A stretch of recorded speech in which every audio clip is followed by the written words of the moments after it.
अहंकार का आवरण। राजा और चतुर्दर्जी। चंद्रपुर का वैभव और राजा का अहंकार। बहुत समय पहले की बात है। भारतवर्ष के हृदय में चंद्रपुर नामक एक समृद्ध राज्य था। वहां के राजा महाराज वीर प्रताप सिंह अपनी वीरता के साथ साथ अपने वैभवपूर्ण पहनावे के लिए पूरी दुनिया में प्रसिद्ध थे। उनके पास सोने की जरी से जड़े रेशमी वस्त्र, मखमली चोगे और हीरों से सजी पगड़ियां थीं। राजा का मानना था कि एक शासक की महानता उसके कपड़ों की चमक से मापी जाती है। उनके महल में एक विशाल कक्ष केवल उनके परिधानों के लिए था। धीरे धीरे ये शौक एक सनक में बदल गया। राजा हर दिन एक नया और अनोखा वस्त्र पहनना चाहते थे। उनके दरबार के पुराने और अनुभवी दर्जी राजा की मांगों को पूरा करते करते थक चुके थे, क्योंकि राजा कभी संतुष्ट नहीं होते थे। एक दिन राजा ने घोषणा करवाई, जो कोई भी मुझे दुनिया का सबसे अनोखा और अद्भुत वस्त्र बनाकर देगा, उसे मुंह मांगा इनाम दिया जाएगा। लेकिन यदि वो वस्त्र मुझे प्रभावित करने में विफल रहा, तो उस दर्जी को उम्र कैद की सजा दी जाएगी। पूरे राज्य में सन्नाटा छा गया। कोई भी दर्जी अपनी जान जोखिम में डालने को तैयार नहीं था। चतुर दर्जी माधव का आगमन। उसी राज्य के एक छोटे से गांव में माधव नाम का एक बूढ़ा दर्जी रहता था। माधव केवल कपड़े नहीं सिलता था, वो लोगों के चरित्र को पढ़ने में माहिर था। वो सादा जीवन जीता था और उसका मानना था कि मनुष्य का सबसे सुंदर वस्त्र उसका चरित्र है।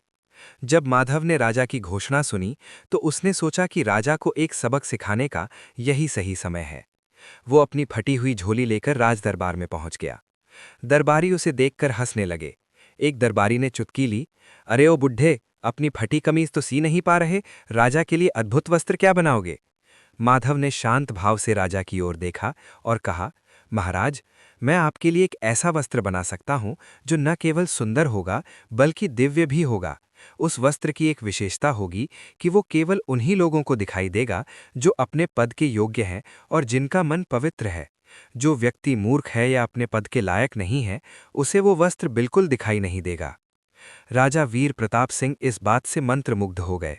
उन्होंने सोचा कि ये तो अद्भुत तरीका है अपने मंत्रियों की वफादारी और बुद्धिमत्ता जांचने का।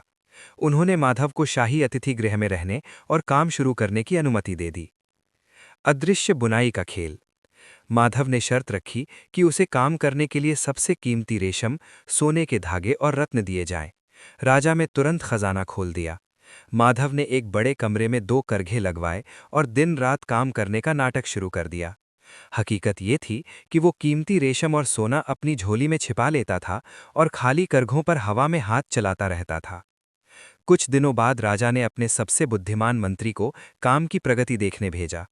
मंत्री जब कमरे में पहुंचा, तो उसे खाली करघे के सामने माधव को हाथ चलाते हुए दिखा। माधव ने बड़े उत्साह से कहा, देखिए मंत्री जी, ये स्वर्ण धागों की कारीगरी देखिए। ये जो बीच में नीले रंग की आभा है, क्या आपको वो दिख रही है? मंत्री पसीने पसीने हो गया। उसे कुछ नहीं दिख रहा था, लेकिन उसे माधव की शर्त याद थी, जो मूर्ख होगा या अयोग्य होगा, उसे कपड़ा नहीं दिखेगा। मंत्री ने सोचा कि अगर मैं कहूंगा कि मुझे कुछ नहीं दिख रहा, तो राजा मुझे पद से हटा देंगे। उसने झूठ बोलते हुए कहा, अद्भुत, अविश्वसनीय, ऐसी नक्काशी तो मैंने आज तक नहीं देखी। झूठ का सिलसिला। मंत्री ने जाकर राजा से झूठ बोला, महाराज, वो वस्त्र इतना सुंदर है कि शब्दों में वर्णन नहीं किया जा सकता। अब राजा की उत्सुकता बढ़ गई। उन्होंने एक एक करके अपने सेनापति, राजगुरु और अन्य दरबारियों को भेजा। हर कोई खाली करघे को देखकर वापस आता और डर के मारे झूठ बोलता कि कपड़ा बहुत ही शानदार है। हर कोई ये साबित करना चाहता था कि वो बुद्धिमान और अपने पद के योग्य है। अंततः वो दिन आया जब राजा स्वयं अपना दिव्य वस्त्र देखने पहुंचे।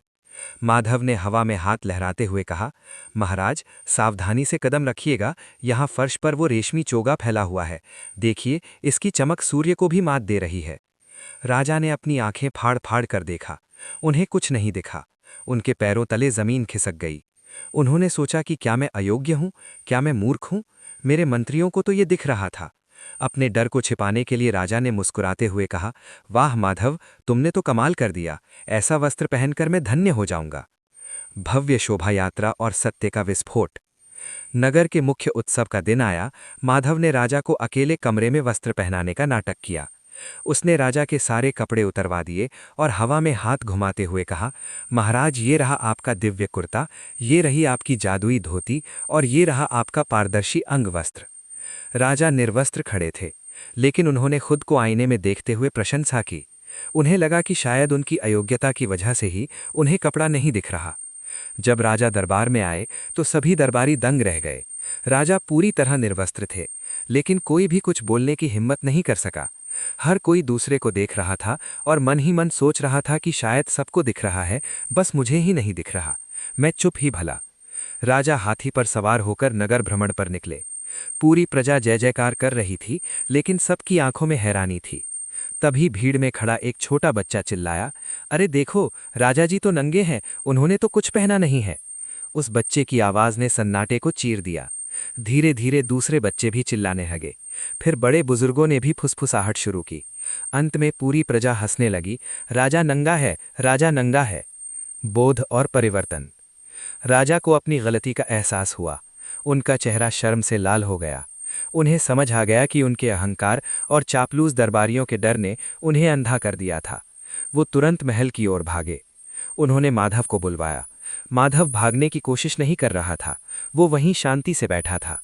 राजा ने क्रोधित होने के बजाय शांत स्वर में पूछा, माधव, तुमने मुझे पूरे राज्य के सामने लज्जित क्यों किया?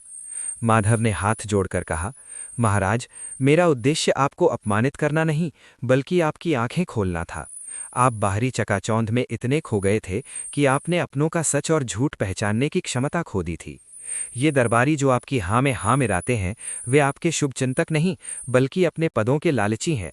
और आप, जो केवल बाहरी सुंदरता के पीछे भाग रहे थे, ये भूल गए कि राजा का असली गौरव उसके वस्त्रों में नहीं, उसके विवेक में होता है।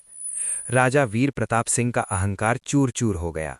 उन्होंने उस दिन से सादगी अपनाने का संकल्प लिया और माधव को अपना सलाहकार नियुक्त किया। सत्य की चमक किसी भी रेशमी वस्त्र से अधिक स्थायी होती है।